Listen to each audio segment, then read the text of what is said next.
Bonjour à tous. Aujourd'hui, on se retrouve pour un nouveau cours de Pirkei Avot, toujours les Nishman de Niftarim, pour la Refoua Shelema de nos malades et pour la Tzlacha de tous nos amis étudiants qui sont en train de passer des examens, moi compris malheureusement. Aujourd'hui, on va faire la première Mishnah de Pirkei Avot du 4e chapitre. Benzoma Omer. Benzoma il nous dit Ezeu Chacham, qui est l'homme intelligent. Alomed Mikol Adam, c'est celui qui apprend de tout homme. Chez Neymar, comme il est dit, comme on va voir dans le Tehilim, Mikol Melamda Yishkalti Kedotera Shichali. Celui qui apprend de tout homme, comme il est dit donc dans le Tehilim 119, de tous ceux qui m'ont enseigné, j'ai appris. Donc c'est David Amélière qui nous dit ça. Ezeu Gibor, qui est l'homme fort, Akoves et Yotzro, c'est celui qui domine son prochain, son penchant. Chez Neymar, comme il est dit, cette fois dans Michelet, donc juste avant, on a eu les Teilim écrits par David, et là, on a les Michelet qui sont écrits, on traduit ça par les proverbes, écrits par son fils Shlomo. Tov eretz apayim begibor Moshe berocho milocheir.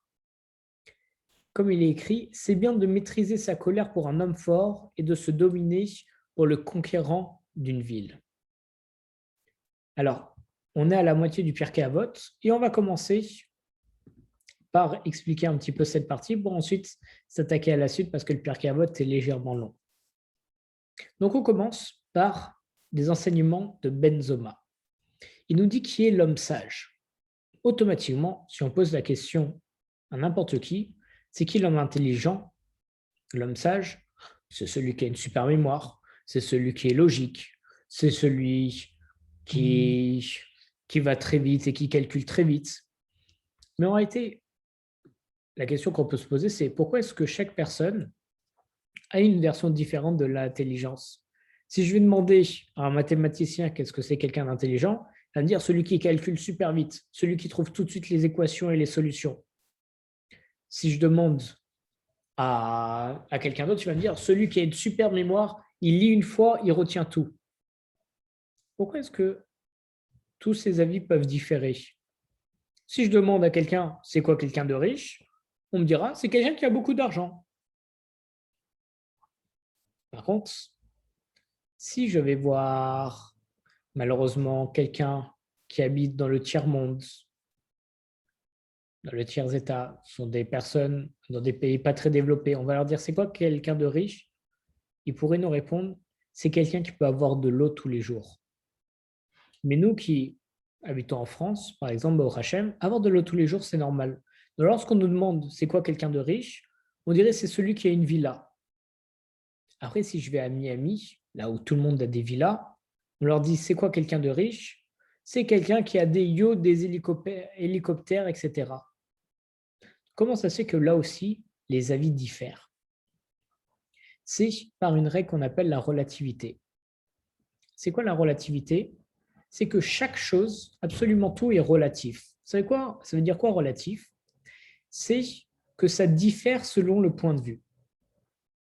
Donc maintenant, moi qui habite en France, qui a ma situation économique, qui a mes us et coutumes, j'ai ce qu'on appelle un point de vue, j'ai un ressenti, une vision de chaque chose spécifique à ma personne et par rapport à tout ce que je connais. Maintenant, quelqu'un d'autre qui a grandi différemment, qui a une situation différente, il aura un point de vue différent. De ce fait, on peut regarder le même objet, la même chose, la même situation, mais de deux points de vue différents. Si je place quelqu'un devant moi et quelqu'un d'autre derrière cette personne, alors moi, lorsque je vais voir la personne devant moi, je vais dire, ah, je vois son visage, je vois son ventre, je vois ses pieds. Mais la personne qui est derrière, elle va regarder exactement la même personne, mais depuis un autre angle de vue, étant donné qu'elle se retrouve cette fois derrière. Lorsque je vais lui demander qu'est-ce que tu vois, elle va me dire, je vois des cheveux, je vois un dos et je vois des mollets parce que les jambes sont de derrière. Comment ça se fait? On regarde la même chose, mais de deux points de vue différents, sous deux angles différents. Donc c'est pour ça que là, Benzoma, ce qu'il nous enseigne, et ce qui est absolument extraordinaire, c'est qu'il va nous donner une définition et une caractéristique universelle de ce qu'est à la fois le sage, juste après l'homme fort, juste après le riche, et enfin celui qui est Mechobat, celui qui est respecté. Il va nous donner des définitions universelles qui ne sont pas relatives au point de vue, justement. Alors, qu'est-ce qu'il nous dit? Ezeu Chacham, qui est l'homme intelligent, qui est le sage, à l'Omed Mikol Adam, celui qui apprend de tout homme. Comme il a appris ça dans Teilim, dans le Teilim 119, la particularité du Teilim 119, c'est qu'il comporte toutes les lettres de l'alphabet hébraïque avec plusieurs versets, il me semble 4 ou 5 versets, qui commencent par chacune de ces lettres. Et tout ça dans l'ordre alphabétique. Le début du Teilim va avoir 4 ou 5 versets qui commencent par la lettre Aleph, puis 4 ou 5 commençant par la lettre Bet, etc. etc. D'ailleurs, il y a une question posée dans la Gemara Brachot, si vous me permettez la parenthèse, où on dit quelqu'un qui dit Ashri Ashvevetecha 3 fois par jour, comme on le fait d'ailleurs aujourd'hui, étant donné qu'on le dit 2 fois dans Shacharit, on le dit une fois à Arvit, à Mincha pour commencer Mincha, alors il méritera une place au Olam Haba, au monde futur. On dit qu'est-ce qu'il a de particulier, ce Teilim, ce Ashri Yashvevetera. Donc il y a quelqu'un, on a commencé en répondant que ça commence par toutes les lettres de l'alphabet, même s'il n'y a pas de lettres, mais qui sont en réalité relatifs au début d'un mot qui pourrait être un mauvais mot à connotation négative, comme destruction, etc. Donc on dit oui, mais c'est exactement comme le Teilim 119. Et même mieux, le Teilim 119, lui, il a plusieurs versets commençant par les mêmes lettres. Donc c'est encore mieux qu'Ashri Yashvevetera. Alors quel est le mérite de Ashri Yashvevetera? On dit parce que dedans, il y a le pasuk Poteach et yadecha mazpia lechol chai ratzon. C'est tu ouvriras ta main et tu assouviras de tous les besoins et volontés l'homme. Et c'est par ce pasuk qu'il a sa spécificité. Et oui, mais il y a un autre Teilim qui a le même pasuk. Alors, c'est quoi sa spécificité? C'est qu'en réalité, il a ces deux caractéristiques. À la fois, ça contient toutes les lettres de l'alphabet, quasiment toutes les lettres et dans l'ordre, et à la fois, ça a le pasuk Poteach et yadecha. C'est pour ça que celui qui le dit 3 fois par jour aura le mérite Bedrat Hashem d'avoir le Olam Haba. Donc, juste pour revenir, on voit donc dans ce Teilim, Mikol melamdi eskalti qui et votecha sichali. De tout ce qui m'a enseigné, j'ai appris. Donc David Améler, le roi David réputé pour sa grande sagesse, il nous dit qu'il a appris de toute personne. Et on sait que c'était un homme très sage, un très grand roi. Donc c'est de là que Ben Zomé nous dit, c'est qui l'homme intelligent? Celui qui apprend de tout homme. Et en réalité, c'est quoi l'universalité? Ce que je vous ai dit, il nous donne des définitions universelles de ces termes.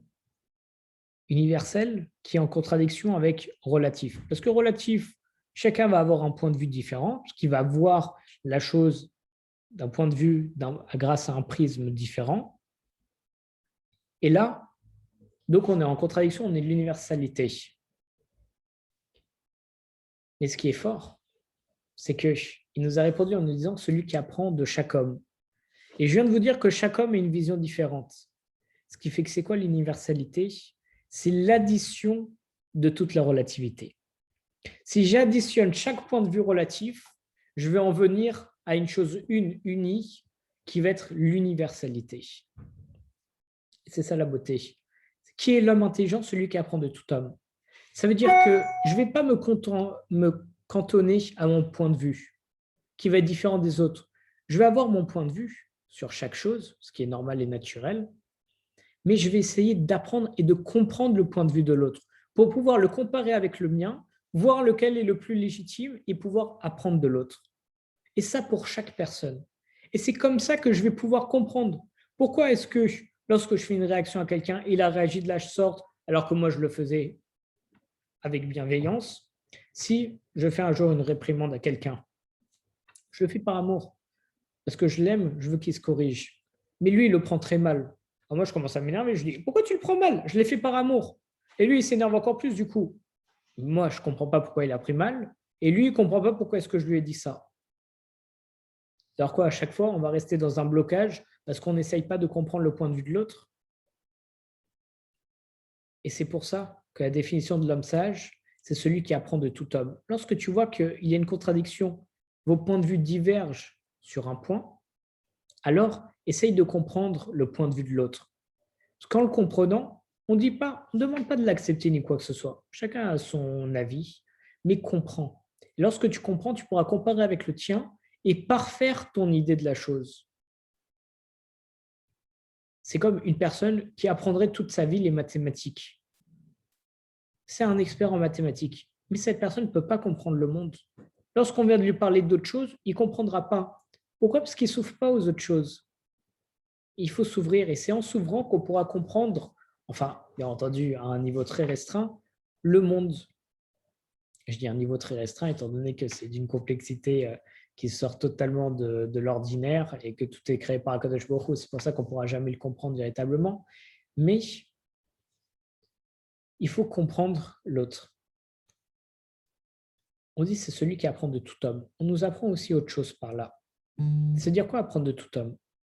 Ça veut dire que même un rachat, quelqu'un qui n'est pas du tout dans la religion, qui fait des mauvaises choses, ras de shalom, je peux et je dois apprendre des choses de lui. Qu'est-ce qu'il va m'apprendre? Moi, je suis religieux, j'ai une barbe, j'ai un chapeau, je suis bien, je fais la religion. Qu'est-ce qu'il va m'apprendre le rachat? Qu'est-ce qu'un voleur va m'apprendre? Un voleur, c'est un mécréant, c'est quelqu'un qui faute. Qu'est-ce que lui va m'apprendre à moi, une personne intègre? Tu sais ce qu'il faut apprendre du voleur? À chaque fois qu'il fait quelque chose, il reste discret, il ne le dit à personne, même quand il réussit ses coups, il le garde toujours pour lui. Il prépare toujours ses coups bien à l'avance, il travaille minutieusement sur chaque chose, il est acharné sur chaque chose qu'il fait, il est rapide, il est efficace. Et ça, ce sont les caractéristiques du voleur. Donc on voit que même d'un voleur, il faut que j'apprenne à avoir la hanava, à avoir l'humilité. Parce qu'un voleur, lorsqu'il réussit un coup, il ne va pas commencer à dire à tout le monde, regardez, j'ai réussi à voler ça. Non, parce qu'il va se faire mettre en prison. Apprends de lui. Lorsque tu as fait une très bonne affaire ou quelque chose comme ça, reste humble. Pareil, il prévoit chacun de ses coups minutieusement à l'avance, en prenant le temps de se préparer. C'est la même chose, chaque chose qu'on doit faire, on doit prendre le temps, travailler dessus. D'ailleurs, on peut prendre aussi l'exemple du bébé. On dit, qu'est-ce qu'on peut apprendre du bébé? On peut apprendre 3 choses. Le bébé, tant qu'il n'a pas ce qu'il veut, il pleure et il ne s'arrête pas de pleurer jusqu'à ce qu'il ait ce qu'il veut. Il y a quoi d'autre dans le bébé? Le bébé, il ne reste jamais inactif. Il est toujours en mouvement, toujours il bouge. Et le bébé, il se sent toujours bien dans les bras de sa mère et il se renvoie toujours vers sa mère. Ça, c'est dans le sens où on doit apprendre de là que lorsque on se rend compte qu'on est toujours dans les bras d'Akadosh Baruch Hu et c'est lui qui nous berce, on n'a pas à avoir peur de quoi que ce soit. On est là, on est dans les bras d'Akadosh Baruch Hu. C'est simple. Si je suis maintenant, l'exemple est comme ça. Il y a une mère qui a son bébé dans une poussette. Et elle le promène, elle le promène, elle le promène. Ils arrivent malheureusement dans un endroit dangereux. Il y a des turbulences, mais ils s'en sortent. Ils s'en vont, ils s'en vont. Ils réussissent à s'en sortir. Et il y avait aussi un deuxième enfant. Le deuxième enfant qui est plus âgé, lorsque son père va lui demander quelle était sa journée, il a dit on est passé avec maman, on allait dans un endroit dangereux, j'ai eu peur, etc., etc., etc. Le bébé, qu'est-ce qu'il va dire si on pouvait lui poser la question? Il dira moi, j'étais dans la poussette. Oui, mais t'étais où? Peu importe, j'étais dans la poussette. J'étais avec maman, j'étais protégé, j'étais bien. D'accord, mais ce n'était pas un endroit dangereux. Je sais pas, je n'ai pas fait attention, j'étais dans la poussette. J'étais avec maman, j'étais bien. Qu'est-ce qu'on apprend de là? Le bébé, il n'a jamais peur. Il est avec sa mère. Il est dans les bras de sa mère. C'est pour ça qu'il ne s'effraie pas. Il sait que sa mère le protège. Et nous, on doit tirer la même chose pour notre relation avec Akadosh Baruch Hu. Je sais que sans arrêt, je suis dans les bras et je suis bercé par Akadosh Baruch Hu. C'est pour ça que je dois avoir peur de rien. Donc, pour résumer, qui est l'homme sage? C'est celui qui apprend de tout homme, comme nous dit David Ameller dans ses Télim. On doit à la fois essayer de comprendre les autres, comprendre leur point de vue, pourquoi est-ce qu'ils réagissent ainsi, etc. Et aussi apprendre des caractéristiques de chacun, les plus bas comme les plus hauts. D'ailleurs, c'est magnifique lorsqu'on voit un enfant qui est toujours heureux. Il peut se passer ce qu'on veut dans le monde, le corona, etc. Les enfants, ils ne s'en rendent pas compte. Ils sont là, ils continuent de jouer, ils sont avec les copains. Bon, ils ont le masque. Et alors, on continue de jouer, on est heureux dans notre vie. Ils ne se prennent pas la tête parce qu'ils n'ont pas la conscience, ils ont la naïveté et ils ne comprennent pas tout. Mais ça n'empêche qu'ils sont toujours heureux, peu importe ce qui se passe, parce qu'ils n'ont pas peur. Ils savent que papa et maman est là et que c'est eux leurs protecteurs et qu'ils peuvent toujours les sauver.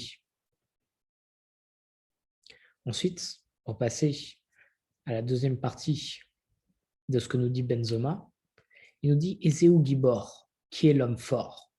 Alors l'homme fort, qu'est-ce qu'on va répondre? Celui qui est très fort dans une matière, ou bien celui qui est très fort physiquement, qui soulève des poids, etc. Ou bien celui qui court très vite. Ben non. On donne une définition universelle. Akoves et yitzro, celui qui domine son penchant.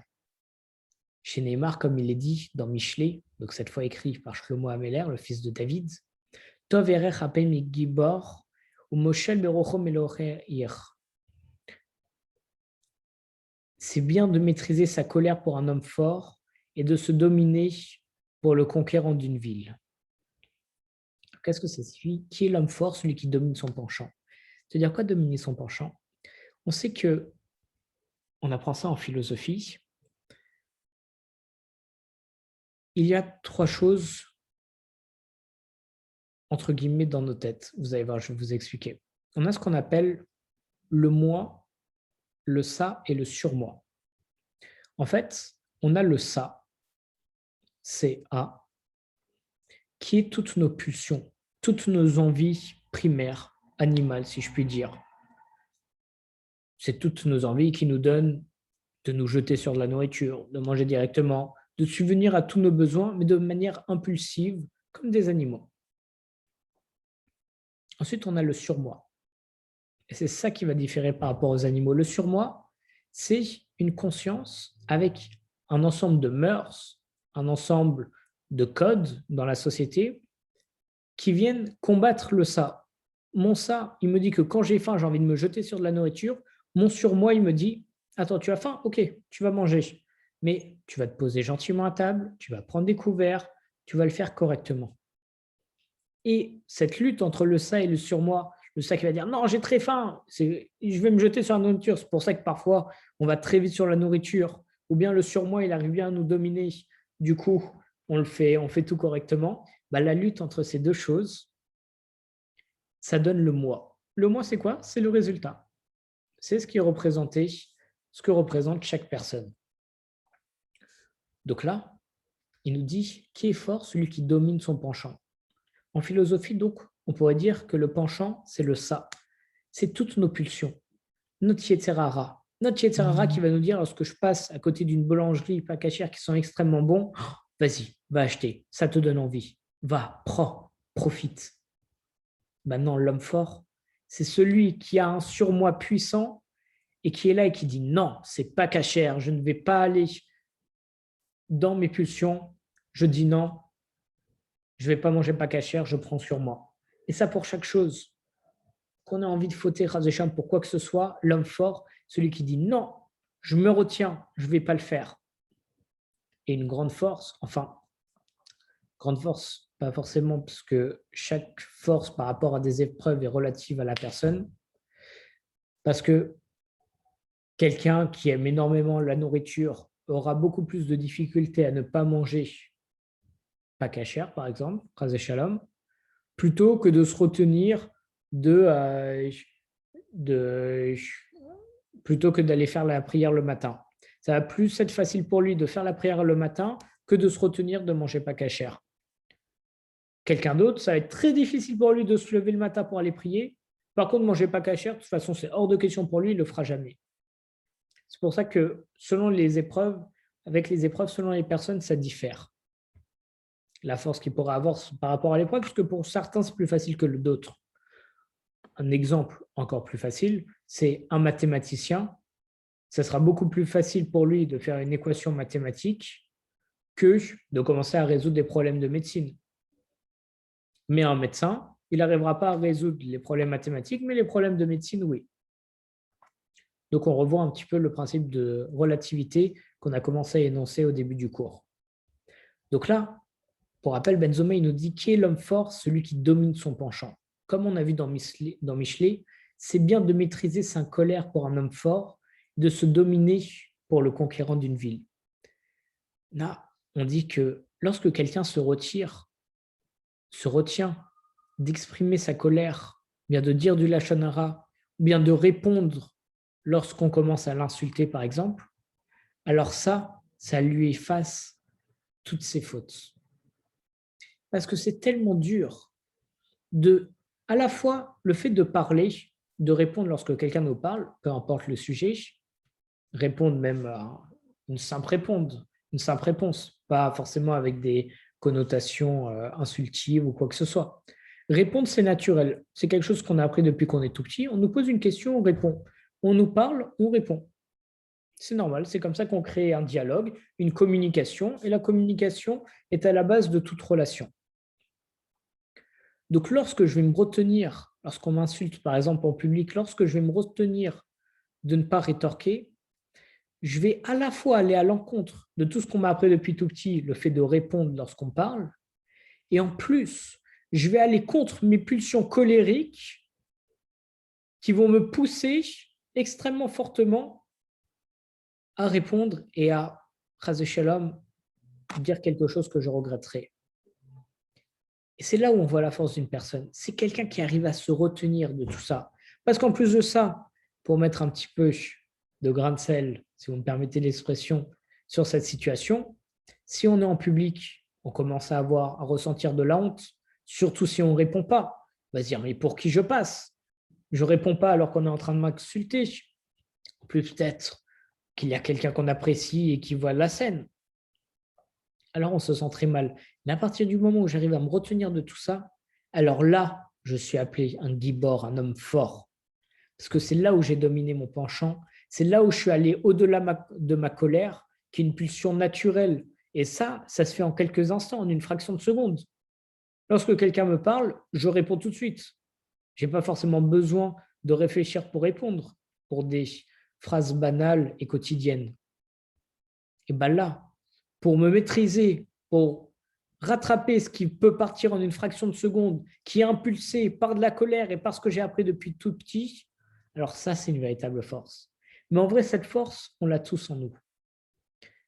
Rabbi Nachman de Breslev, il nous dit qu'il n'est pas donné d'épreuve à l'homme qu'il ne puisse surmonter. Donc si un jour, on se retrouve face à quelqu'un qui commence à nous insulter ou à nous dire des choses où on doit retenir sa langue, alors sachez que si vous êtes dans cette situation, c'est que vous avez le moyen de remporter cette épreuve, de maîtriser cette situation et de ne pas vous laisser faire. Et ça, c'est justement parce que nous dit Rabbi Nachman, ne nous est pas donné d'épreuve qu'on ne puisse pas surmonter. Dieu, il te met à l'épreuve, tu dis, regarde, là, je sais que tu es capable, tu as le potentiel de ne pas répondre, mais je vais voir si tu vas développer ce potentiel et ne pas répondre. Et quand on sait qu'Akadosh Baruch Hu, il nous fait ça exactement pour attendre ça, pour attendre ce résultat, alors si on réfléchit un tout petit peu, on se dit, en réalité, cette épreuve, c'est rien du tout. Je sais déjà ce qu'on attend de moi. C'est comme si je passais un entretien, mais je connaissais d'avance les réponses qu'on voulait que je dise. Dis les réponses que tu voulais qu'on te dise. Pourquoi tu commences à réfléchir? C'est la même chose. Je sais que si je suis dans cette situation, ce qu'on veut que je fasse, c'est que je ne réponde pas. Alors ne réponds pas. Tu sais que si tu réponds, tu vas tout gâcher, tu vas tout perdre. Alors ne réponds pas. Prends sur toi et réfléchis. Et pourquoi c'est important ce terme de réfléchir? C'est parce que le ça, comme on a parlé tout à l'heure, sont les pulsions, donc ça relève de l'émotionnel, du cœur. Mais le surmoi, toutes les mœurs, les codes, ça vient d'où? Du cerveau, de l'intellectuel, du rationnel. Donc il faut que je sache prendre sur moi, d'un point de vue intellectuel, rationnel, de me dire, je vais aller à l'encontre de mes pulsions animales, ça me pousse, mais mon cerveau il me dit non, je ne vais pas faire ça. Je ne vais pas faire ça. Dieu, il me met exactement dans cette épreuve pour voir si je vais répondre ou non. Maintenant que j'ai compris ça, d'un point de vue rationnel, je ne vais pas le faire. C'est ça ce qu'il faut essayer de se dire à chaque fois que Chas Shalom, on a quelque chose qui nous dérange ou qu'on risque de faire quelque chose qu'il ne faudrait pas faire.